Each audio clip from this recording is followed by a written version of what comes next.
Hello guys, welcome back to our YouTube channel stories of Nera. നമ്മുടെ ഇൻട്രോയിൽ തന്നെ നേരെ കയറി പോകുന്നത് ഭോപ്പാൽ ഇന്റർനാഷണൽ എയർപോർട്ടിലേക്കാണ് കേട്ടോ. ഇവിടെ ഒരാൾ ദേ ഫുൾ സെറ്റ് ആയിട്ട് റെഡി ആയിട്ടിരിക്കുന്നുണ്ടോ. എയറോപ്ലെയിനിൽ ഇരിക്കാന്ന് പറഞ്ഞപ്പോൾ അതിന്റെ എക്സൈറ്റ്മെന്റിൽ ഇരിക്കുക കേട്ടോ അവള്. ഇത് നേരിന്റെ ഫസ്റ്റ് ഫ്ലൈറ്റ് ആണ് ഗൈസ്. നേരിന്റെ ഫസ്റ്റ് ഫ്ലൈറ്റ് ആണെന്ന് പറയാം. അങ്ങനെ നമ്മുടെ ബാഗെല്ലാം ചെക്ക് ഇൻ ചെയ്തു. ആള് ഭയങ്കര ഹാപ്പി ആയിരുന്നു കേട്ടോ. ഭയങ്കര എക്സൈറ്റ്മെന്റ് ഉണ്ടായിരുന്നു. എയർപോർട്ടിനകത്ത് കയറിയപ്പോൾ തൊട്ടിട്ട് എയറോപ്ലെയിൻ എവിടെയെന്ന് കൊണ്ട് ചോദിച്ചുകൊണ്ടിരിക്കുകയായിരുന്നു. അവൾക്ക് എയർപോർട്ടിനകത്ത് ഏറ്റവും ഇഷ്ടമായത് എസ്കലേറ്റർ ആണ് കേട്ടോ. നോർമലി നമ്മൾ മോളിലും ഒക്കെ പോയി കഴിഞ്ഞാൽ ആൾ എസ്കലേറ്ററിൽ പോയി കളിക്കാറുണ്ട് കുറേ നേരം. അവിടെ എസ്കലേറ്റർ കണ്ടപ്പോൾ അവൾ ഭയങ്കര ഹാപ്പിയായി. ഇപ്പോഴാണെങ്കിൽ ആൾ ഒറ്റയ്ക്ക് തന്നെ കയറുന്നുണ്ട് ഗൈസ്. അങ്ങനെ നമ്മളിപ്പോൾ ചെക്കിംഗ് ഒക്കെ ചെയ്ത് വെയിറ്റ് ചെയ്തുകൊണ്ടിരിക്കുകയാണ് ഫ്ലൈറ്റിന് വേണ്ടിയിട്ട്. ആക്ച്വലി ഡൽഹി പോകാൻ വേണ്ടിയിട്ട് ട്രെയിനാണ് ബുക്ക് ചെയ്തിട്ടുണ്ടായിരുന്നത്. പക്ഷേ അത് ഫോഗ് വെതറിൻ്റെ പ്രശ്നം കാരണം 4 hours 5 hours ഒക്കെ ലേറ്റായിട്ട് ട്രെയിൻ പോയിക്കൊണ്ടിരിക്കുന്നത്. അപ്പോൾ ലാസ്റ്റ് മിനിറ്റിൽ ഹറിബറി ആയിട്ട് നമ്മൾ വന്ന് ബുക്ക് ചെയ്തതാണ് കേട്ടോ ഫ്ലൈറ്റ്. അങ്ങനെ നമ്മുടെ ബോർഡിംഗ് ടൈമായി. നമ്മൾ ബോർഡിങ്ങിനായിട്ട് പോയിക്കൊണ്ടിരിക്കുകയാണ്. ശരിക്കും നേരൂരിയേക്കാൾ എക്സൈറ്റ്മെൻറ്റ് ഞങ്ങൾക്ക് രണ്ടുപേർക്കും ആയിരുന്നു കേട്ടോ. അവൾ ഫസ്റ്റ് ടൈം ഫ്ലൈറ്റിൽ കയറ്റാൻ പോകുന്നതിൽ. ഹലോ ഗൈസ്, അപ്പോൾ നമ്മൾ ഫ്ലൈറ്റിൽ കയറാൻ പോകുന്നത് ക്യൂ നോക്കിയിരിക്കുകയാണ്. ഈ കിടക്കുന്ന ഫ്ലൈറ്റിലാണ് നമ്മൾ പോകുന്നത്. ബോർഡിങ്ങിനകത്ത് കയറിയപ്പോൾ കേട്ടോ അവൾ ഫ്ലൈറ്റ് കണ്ടത്. ഇത്ര നേരം പുറത്തൊന്നും കാണാൻ പറ്റുന്നുണ്ടായിരുന്നില്ല, ഫുൾ ഇരുട്ടായതുകൊണ്ട്. ഫ്ലൈറ്റ് കണ്ടതിൻ്റെ എക്സൈറ്റ്മെൻറ്റ് ആട്ടോ ഇപ്പം കണ്ടത്. അങ്ങനെ ഫസ്റ്റ് ടൈമായിട്ട് നേര് ഫ്ലൈറ്റിൽ കയറാൻ പോവാണ് ഗൈസ്. അവൾ വലുതായി കഴിഞ്ഞ് ഇതൊക്കെ ഓർമ്മയുണ്ടാവുമോ എന്ന് പോലും അറിയില്ല. പക്ഷേ ഈ വീഡിയോ എന്നും അവൾക്കൊരു മെമ്മറി ആയിട്ട് കീപ്പ് ചെയ്യാൻ പറ്റും. അങ്ങനെ ഫ്ലൈറ്റിനകത്ത് കയറിയതും കുറച്ച് നേരം കൊണ്ട് തന്നെ ആളെ എയർ ഹോസ്റ്റസിനെയും കയ്യിലെടുത്തു കേട്ടോ. പിന്നെ നേരെ സീറ്റിലിരുത്തിയതും എല്ലാ കാര്യങ്ങളും ഞാൻ തന്നെ ചെയ്തോളാം എന്ന് പറഞ്ഞ് ചെയ്യുന്നതായി കാണുന്നത്.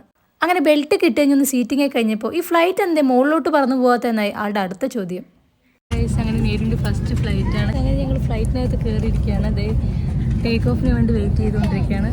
അങ്ങനെ ടേക്ക് ഓഫിൻ്റെ ടൈമായി. പിന്നെ വെതർ ഇന്ന് അത്യാവശ്യം നല്ലൊരു വെതറായിരുന്നു കേട്ടോ പുറത്ത്. അങ്ങനെ ഫ്ലൈറ്റ് മൂവ് ആവാൻ തുടങ്ങിയപ്പോൾ ഞാൻ നേരിന് പുറത്തുള്ള വ്യൂ ഒക്കെ കാണിച്ചു കൊടുത്തു കേട്ടോ. റൺവേയിലെ ലൈറ്റിംഗ് ഒക്കെ ആൾക്ക് ഭയങ്കര ഇഷ്ടമായി. പിന്നെ നൈറ്റ് ടൈം ആയതുകൊണ്ട് തന്നെ നമുക്ക് വിസിബിലിറ്റി ഭയങ്കര കുറവായിരുന്നു കേട്ടോ. കുറച്ച് മുകളിൽ പോയി കഴിഞ്ഞാൽ പിന്നെ ഒന്നും കാണാൻ പറ്റുന്നുണ്ടായിരുന്നില്ല. ഫ്ലൈറ്റിൽ കയറി കുറച്ച് നേരമൊക്കെ ആൾ ഭയങ്കര ആറ്റിറ്റ്യൂഡൊക്കെ ഇട്ടിരിക്കുന്നുണ്ടായിരുന്നു. ബിസിനസ് മാഗസിനൊക്കെ കാര്യമായിട്ടിരുന്ന് വായിക്കുന്നുണ്ടായിരുന്നു. എന്ത് മനസ്സിലായിട്ടാണെന്നറിയില്ല. ഇതൊക്കെ ഒരു 10 minutes ഉണ്ടായിരുന്നുള്ളൂ കേട്ടോ. അത് കഴിഞ്ഞതേ ആൾ പതുക്കെ സൈഡായി. പിന്നെ ഓൾമോസ്റ്റ് ഒരു 1 hour ഉണ്ടായിരുന്നു കേട്ടോ ഡൽഹി എയർപോർട്ടിലേക്ക്. അതുവരെ ആൾ നല്ല ഉറക്കമായിരുന്നു. പിന്നെ ഫ്ലൈറ്റ് ഇറങ്ങിയതും ബസ്സിൽ കയറി നേരെ എയർപോർട്ടിൽ പോയി നമ്മുടെ ബാഗെല്ലാം കളക്ട് ചെയ്തു. നമ്മുടെ നെക്സ്റ്റ് ഫ്ലൈറ്റ് ഏർലി മോർണിംഗ് 5:30 കേട്ടോ. അപ്പോൾ ഒരു 4:30 ആകുമ്പോഴേക്കും ചെക്കിങ് ചെയ്യണം. നമ്മുടെ ഫ്ലൈറ്റ് ടെർമിനൽ 2-ലായിരുന്നു. അപ്പോൾ നമ്മൾ ഇറങ്ങിയിട്ട് 2.5 kilometer പോകണം ടെർമിനൽ 2-ലേക്ക്. എയർപോർട്ടിൻ്റെ തന്നെ ബസ് ഉണ്ടായിരുന്നു കേട്ടോ. അപ്പോൾ നമ്മൾ അതിൽ കയറി.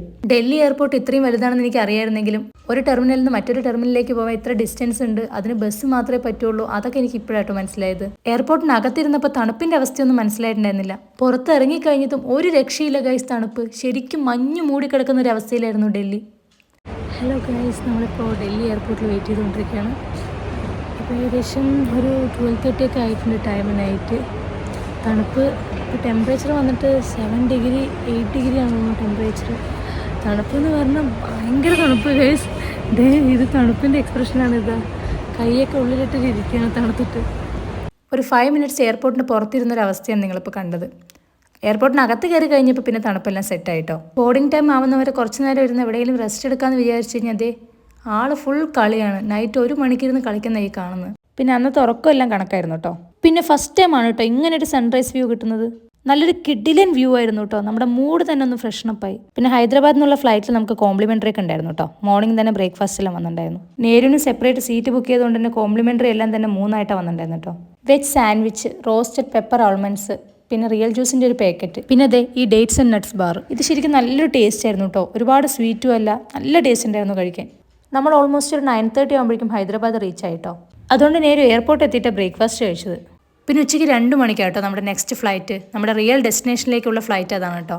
ഈ വീഡിയോ വന്നിട്ട് നേരിൻ്റെ ഫസ്റ്റ് ഫ്ലൈറ്റ് എന്നാണെങ്കിലും ഒരേ ടൈമിൽ വന്നിട്ട് കണ്ടിന്യൂസ് ആയിട്ട് ആൾ 3ാമത്തെ ഫ്ലൈറ്റാണ് കേട്ടോ കയറാൻ പോകുന്നത്. ഇത് ഹൈദരാബാദിൽ നിന്ന് ആൻഡമാൻ്റെ ക്യാപിറ്റലായ പോർട്ട് ബ്ലെയറിലേക്കുള്ളതാണ്. ലഞ്ച് ടൈം ആയതുകൊണ്ട് തന്നെ കോംപ്ലിമെൻ്ററി ആയിട്ട് ലഞ്ചും പിന്നെ കോഫിയും എല്ലാം കിട്ടിയിട്ടുണ്ടായിരുന്നു കേട്ടോ നമുക്ക് ഈ ഫ്ലൈറ്റിലും. അങ്ങനെ നമ്മുടെ നേര് ഞങ്ങളുടെ ഡ്രീം ഡെസ്റ്റിനേഷനിലേക്ക് ലാൻഡ് ചെയ്യാൻ പോവാണ്. അതും അവളുടെ ഫസ്റ്റ് ഫ്ലൈറ്റിൽ, അവളുടെ 3rd ഫ്ലൈറ്റിൽ. ഇത് നമ്മൾ ശരിക്കും കുറച്ച് ഇമോഷണൽ ആയിട്ട് കൂടി നിങ്ങളുമായിട്ട് ഷെയർ ചെയ്യുന്നൊരു വീഡിയോ ആണ് കേട്ടോ. വീഡിയോ ഇഷ്ടപ്പെട്ട ലൈക്ക് ചെയ്യുക, ഷെയർ ചെയ്യുക, നമ്മുടെ ചാനൽ സബ്സ്ക്രൈബ് ചെയ്യുക. വീണ്ടും മറ്റൊരു നല്ല വീഡിയോ ആയിട്ട് കാണുന്നവരിക്കും ബൈ.